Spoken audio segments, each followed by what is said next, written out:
Good morning. It is beautiful. The sun is shining. It's in the 60s. I am so glad to have a day like this. Hey, I want to let you know I just got a call. There's a husky. If you are missing a husky, she said it looks like maybe a husky, black, seen on North Plum Street here in Princeton.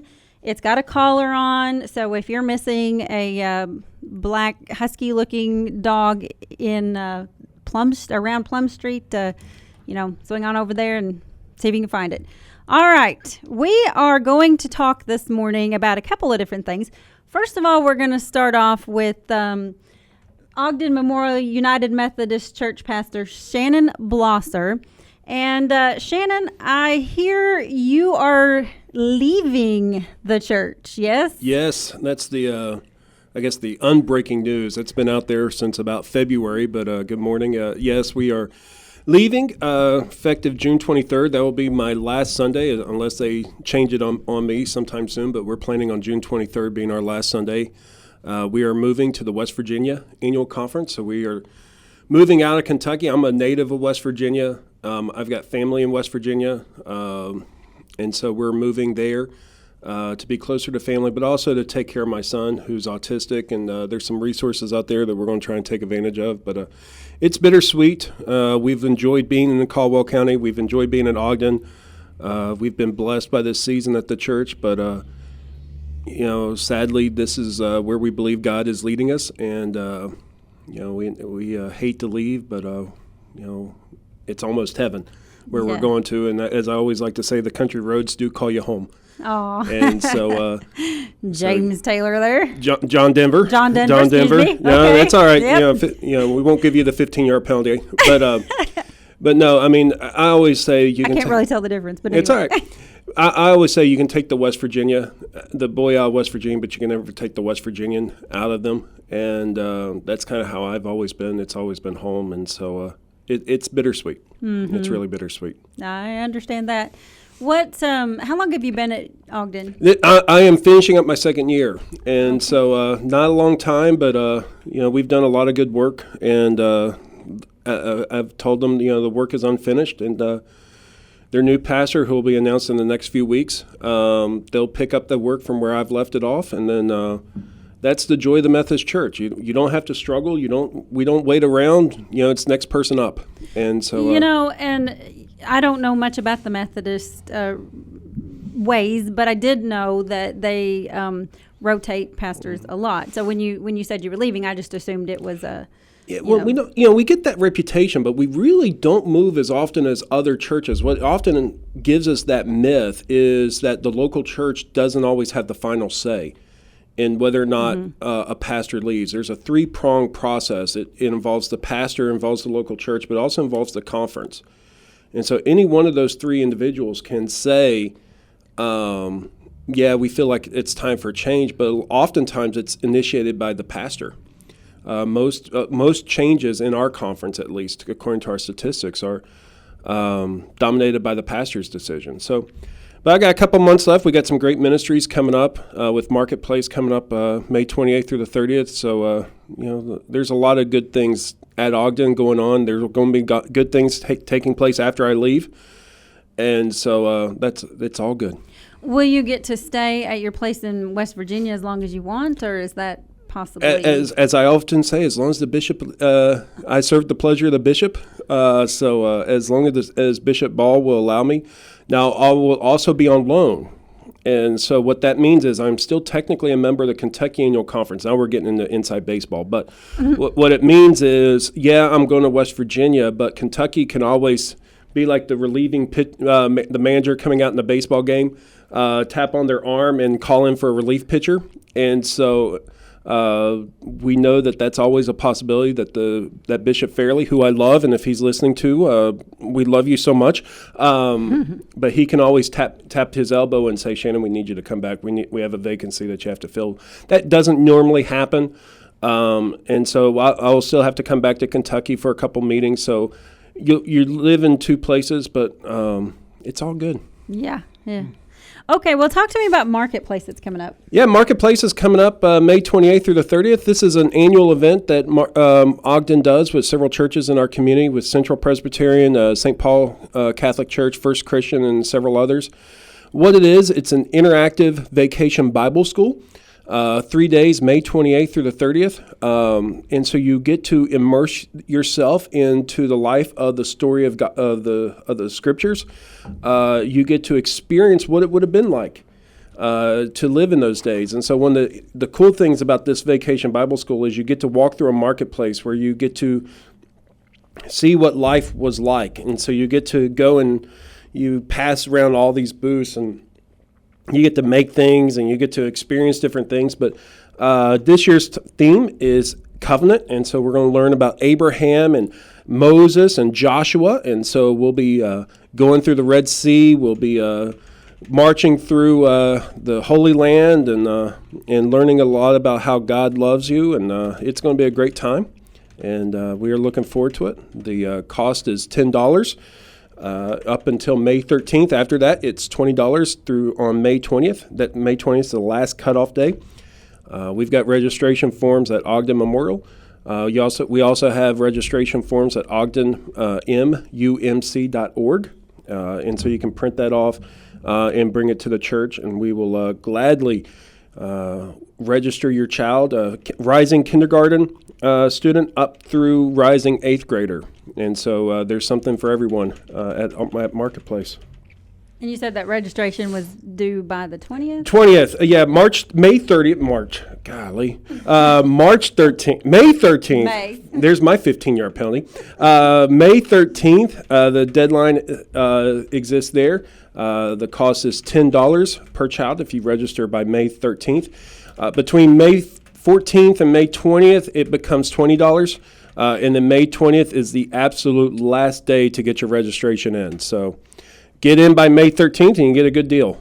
Okay. Yeah, May. Okay, yeah, we are in April. Yeah, time flies when you're having fun. I know. And gosh, this year has just flown. I know. My gosh, I cannot believe we're already I mean, we say that. I think we say that every year. I think the older we get, the quicker time goes. Mm-hmm. And it's crazy. And, when we were younger, the older people used to tell us that, and we're like, you don't know what you're talking about. You're crazy. It takes forever for Christmas to get here. and now you blink, and there it is. I always thought summer vacation was this long thing that lasted forever. Now it's like, wait a sec, I got to go buy school clothes now? Yeah. I just got them out of school. No. Well, Shannon, anything else you want to tell us that's going on at the church? Marketplace is really the big thing coming up. Obviously, we're in a time of transition. The one thing I would want to say about pastoral transitions, especially with this one, it's all good. God's got this. Ogden is a great church. It's been a great church for 201 years. We're entering 202. It's a great church. It's a great community. There are some good, godly people there. Transitions aren't scary. They're holy. And if you look at Scripture, it's always next person up.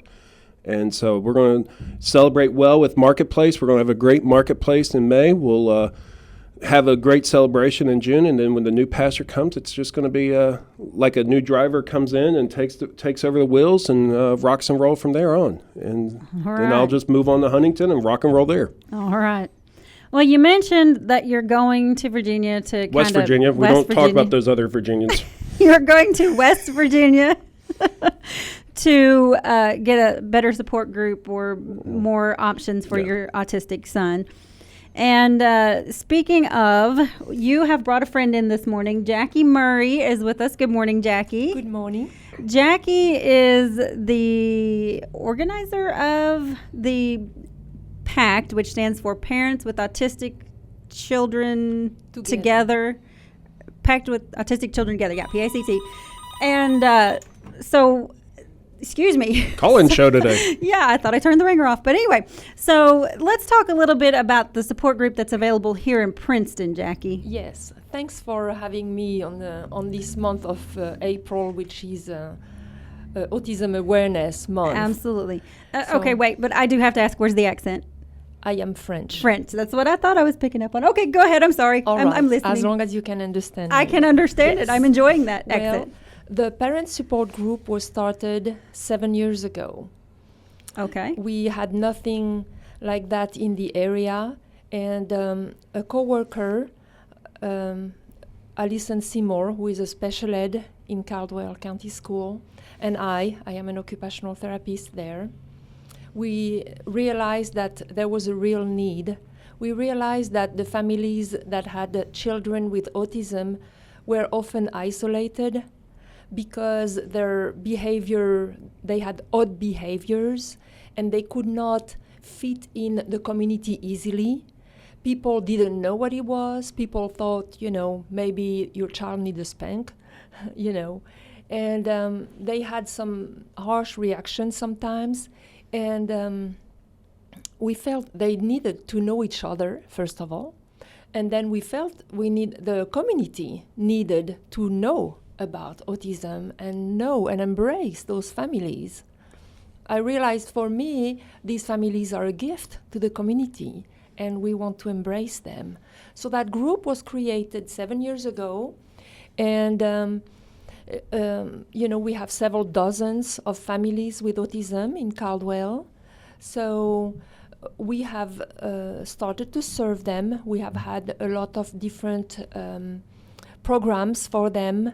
We have invited the first responders of Caldwell to our group, and that was a very meaningful session because we wanted them to know that if a child does not answer when there is an emergency, if the child does not want to leave the house although the house is on fire, we wanted them to know about the repercussions of autism, and we wanted to give them tools so that they would be able to help those families.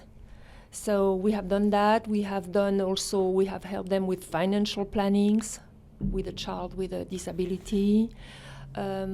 We talk about everything from potty training to problem with sleep to behaviors, etc. Mm-hmm. Okay. And where do you have your meetings? We meet every second Tuesday of the month at the local library. Okay. From 5:30 to 7 during the school year. Okay. So if we have an autistic child and we need some support, we just show up at the meeting? Please, yes. Okay. Come to the second floor of the library on the second Tuesday of the month, and you will find a bunch of friends. Now, Shannon, when you first got here, how old is your... My son is 6. 6? Okay. So you had an autistic child when you moved here? Actually, no. We did not know he was autistic until after we moved here. Oh, okay. And so we had some concerns. We thought it was just sensory. And so where we were living in Lawrenceburg, that's how they were processing his education, if you will. And so we just assumed, okay, he's behind a little bit in speech, he's behind a little bit with some other things, but he'll catch up. It wasn't until he turned 5 and we started realizing he wasn't catching up. He really was regressing more. He wasn't at the same level as some of his other peers. And so we would talk to his doctor, and even some of the doctors we had at our previous appointments about some of our concerns. And finally, our doctor here, Littlejohn, said, okay, well, if you want to get him set up, we'll get you set up for testing. And so there was a several-month process to wait because there's only so few research places where you can go in Kentucky to get testing. And so we waited and waited. He's born in February. It wasn't until June of last year. So that's a 4-month process, and that was only because there was a cancellation. And so we got in. It's a 2-hour process. You're in a doctor's office no bigger than the studio where they tested you. And then after the 2-hour process, they shake your world and tell you, okay, your child's autistic, and you're sent on your way without any understanding of what to do and what's next. They give you a little bit of packet of information, but you're really on your own to figure all that out. So we were here a year before we knew. And so we've done a lot of research. We've done a lot of trying to figure things out. But it's really, you're on your own as an autistic family and as someone that is trying to raise a child. And so especially for us with family members who are so far away. We don't have that extra help like some of our families in the program. They're from here. They live here. They are native of Caldwell County, so their moms are here. The grandmothers are here. The husbands, everyone is here, and so you've got that support group. That was one of the things we were lacking, and so to call up someone to say, okay, we're angry, because you do get angry, and that's okay. I spent, I think, a good 3 months being angry after you get the diagnosis, because you learn and you know immediately he's not going to be accepted as much as he used to be. He's not going to be loved as much, perhaps. There's going to be people who, and we've seen it here in Walmart. You walk around Walmart, and if he has a reaction because it's so loud, people look at you and stare at you like you're crazy. And so, we wish we had the diagnosis before we got here, because it would have changed some things on what we did. But you can't go back and play the what if game. And you can only move forward and say, okay, well, this is where we're at. How do we go? Now, I have to say, it surprises me to hear that. Jackie, do you know the statistics on diagnosed cases of autism? Well, they say it's, I think it's now 52 boys. For everyone. Out of 100. No. I think it's 1 out of every 52. Yeah, 1 out of 52 that is Okay. diagnosed with autism in the boys. Now, I actually especially. thought it was high. I mean, it surprised me that it's that low. Honestly, I thought it was higher because autism is something. It's not a new word. No. Okay, so it's something that's been out there and been known. So it surprises me, first of all, to hear that it's so hard to get tested for it. Well, the problem is this is a Kentucky problem. And I'm going to get in trouble for what I'm going to say, but as I often say, I'm a pastor leaving the Kentucky, and I have tried and barked on doors. We have people in our state, legislators and politicians, that don't take this issue seriously. And because of that, most of the resources are geared towards central Kentucky in the Golden Triangle, as it is with a lot of things in Kentucky. Lexington, Louisville, and Covington have the majority of the resources for autism. When you get out to western Kentucky, when you get to eastern Kentucky, it is a wasteland for resources. Most of the families in PACT, including us, travel to Paducah to get resources. And for a lot of the resources that you need for your child, that it's a 10-hour-a-week minimum. We're not talking about maximum, we're talking about minimum. And so for a lot of your families, you're negotiating, okay, how much do I pull out my child from school, get counted as an absence? Because when you pull that child out of school, it doesn't matter if you're going for educational therapy, it is an absence. And so do you pull that child out of that socioeconomic system, take them to an hour drive, send them in a 3-hour therapy session 3 times a week? We felt like we couldn't do that. If you are living in a larger metropolitan area, you have 3, 4, 5 resource centers that you can choose from. And so maybe you're driving 5 minutes, 10 minutes. So you get both ands. For where we're moving in Huntington, West Virginia, we have an option of looking at 3 different facilities. And so there's one that is associated with the movie Rain Man. That's where we're going to because, okay, Rain Man, cool. But there are others that we can choose from. So if we felt like, okay, this place wasn't going to serve Noah's needs, we have another place to go to. For a lot of families in western Kentucky, there's not another place. You are left with limited resources. And so when you pull, it's not just that you're pulling your child out. You're also taking time off work. You're taking time away from your jobs. And so that's time off. We're lucky. And I have said this since we've learned we have a family. We're privileged. I have no problem admitting I'm privileged in this. We have good insurance. Some people don't. Our insurance raised us up in the waiting list. That's not right. Mm-hmm. That's not right. Just because we have a good insurance company raised us up to the top of the list. NFL drafts this weekend, we ended up becoming the number 1 draft choice for our ABA center because they knew our insurance would pay. A lot of folks that are dealing with welfare or they're trying to get on the Michelle P. waiver, which is a state-based plan, you're waiting 2-3 years to get access or more. That's not right. The other side is I set my own schedule. My wife sets her own schedule. She works for the church as well on a district level. We can take time off, from our jobs, and it's not going to affect us. We might work an extra evening, or we might work a little bit, push the sermon to Saturday. But we can go and sit at a coffee shop in Paducah for 3 hours and wait. Some families, if you work at Walmart, or if you work at Dollar General, if you work at the school system, or if you don't work, or don't have a car, or you're single. A lot of families are single because it affects relationships. It does. You don't have those options. And so it frustrates me as a parent. And it's honestly been one of the hardest things for me to leave. I don't feel bad about leaving for my son. I don't feel bad about leaving for Noah. I don't.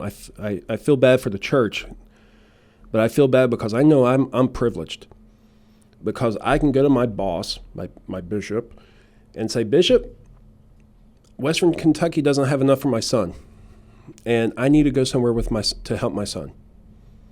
All right, we're going to move you to Huntington, West Virginia, which has one of the best programs in the nation for autism. All right, rock and roll. Mm-hmm. Others don't get that option, and that's not fair. So there's nothing through the school system, no sort of support for children with autism? Is this not a... No, the school system supports children with autism. Once they have a diagnosis, they have an IEP, individualized educational plan, and we take the child at the level he is, and we, after evaluation, we write goals, and whatever it is that the child needs, they work. In the school, we work on potty training. We work on feeding skills if we have to. We work a lot on social skills. But I think that what Shannon is saying, that the child needs more. Yeah. The child needs more. The school cannot answer all the needs of a child with autism. Yeah. But the school does answer many needs. Yes. It has to be a collaboration between the school system and the therapy providers. And a lot of places there are, and Caldwell does a great job, don't get me wrong. This is more about a general educational issue that we're facing in Kentucky. And I think we need to hear that. But Caldwell does a great job, but they have limited resources, limited training money that comes in from the state, limited economic resources that can come to help pay for a developmental person, a speech therapist, and so we do have the professionals. We do, and we have also the resource of local regional cooperative that offers training for autism, and it is called an autism quadre, and the people, the professional go there and. Some of the professionals in Caldwell have been going there for many years, have a training every month. So we do have tools, I think, but what you're saying, Shannon, is that the tools are not enough for the amplitude of the care that a child with autism needs. Right, exactly. We need more.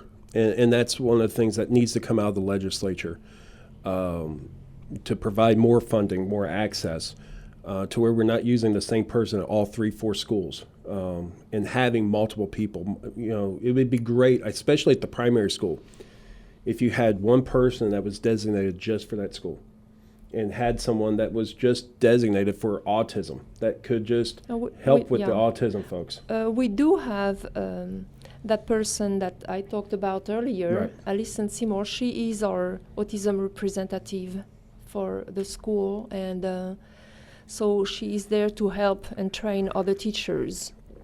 But we can always use more. Right. Mm-hmm. We can always use more because it's when you have a child with autism, you have to watch it 24/7, and you would like to intervene 24/7 too.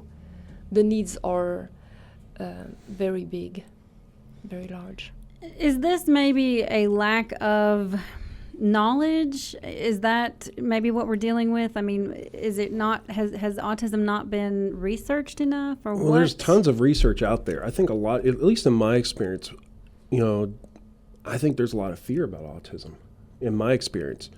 And, look at the vaccine issues right now. A lot of that vaccine issue becomes, you get some research, some false research that has been out there that ascribes vaccines to autism. And so then you get that, I don't want my child to be autistic. I don't want this to happen to my child because their life is ruined. No, it's just a part of who they are. We've got some brilliant people that are autistic. There's a great, my brain is on limited coffee right now. Temple, yeah. Grandin. Yeah, Grandin, great scientist from Colorado that's autistic. We've had great leaders that are on the spectrum. It's not a negative, and that's what we've got to do. That's where we have to do a better job of not trying to cure autism as if to eliminate it, but to understand autism and say, okay, Noah's autistic. What does it mean? Jenny is autistic. What does it mean? And sometimes you can have a conversation with someone that's autistic and don't even know. Mm-hmm. But we have this fear associated with it, like, oh my gosh, their life is over. No, they are God's gift. They are blessings. And we just have to get away from that fear that's associated with autism and say, okay, this is who they are. No different than someone that's handicapped or someone that's got balding hair like me. That's right. And that's why we have this parent support group. And that's why we have reached out to the community. And the community, I want to say, has started to respond beautifully. The community is opening to the needs of the families with autism. And we had a camp last summer, we had a camp for children with autism. We had a local grant that enabled us to do that. We had a lot of people participating. We had the Bright Future Learning Center that let us use their location, their house, for the camp. And we met for the month of for 5 weeks last year, 3 mornings a week. And it was a beautiful experience. We had professionals there. We had a speech therapist, a special ed, occupational therapist assistant. And all these people work usually in the school, but they were really thrilled to have this experience during the summer. It was a lot of volunteer work. But I heard from all my coworkers, they were so excited. It was so much fun. And what was special about that camp was that we asked the parents to come, one parent at least, to come with each child. And they saw the other children, and they were able to interact. And it was wonderful. Will you be offering that again? Yes, we are. I'm waiting for the result of the grant as for now, but the Brighter Future has told us we can use their location again. And we are going a step further this year, and I'm really excited about that. We are offering the parents to go to their home to make some home visits with a double purpose. The first one is that we have noticed that a lot of families with autism have difficulty with organization. Like Shannon mentioned, a lot of them are single families, single parent, and so organization is not at its best because they have to always deal with an emergency, So we want to help them with that, and we want also to create some sensory corners, sensory places in their house, and help them with this. We believe that will be great. And then another thing that we're doing that is new this year at the camp is that we are offering a parallel camp. It will be a sibling camp, because we realized some of the parents couldn't come to our camp last year because they needed somebody to care for the siblings of their child with autism. And so now we're having a little sibling camp, which will take place at Ogden, and we're excited about that. And a lot of people in the community are reaching out to us. We are having donation from food places like McDonald's, Little Caesar, Food Giant, Sonic, Taco John, Poly Eyes. And then we have had some donation. Also, the Art Guild is going to help us. We're excited about that. They're going to offer a day, a week to the siblings, where the director of the Art Guild is going to take care of them and give them a particular program. That sounds like an amazing opportunity. You'll have to come back when you get everything set and talk to us and let us know. Give us a couple of weeks in advance so we can get the word out. We'll definitely have to do that. All right.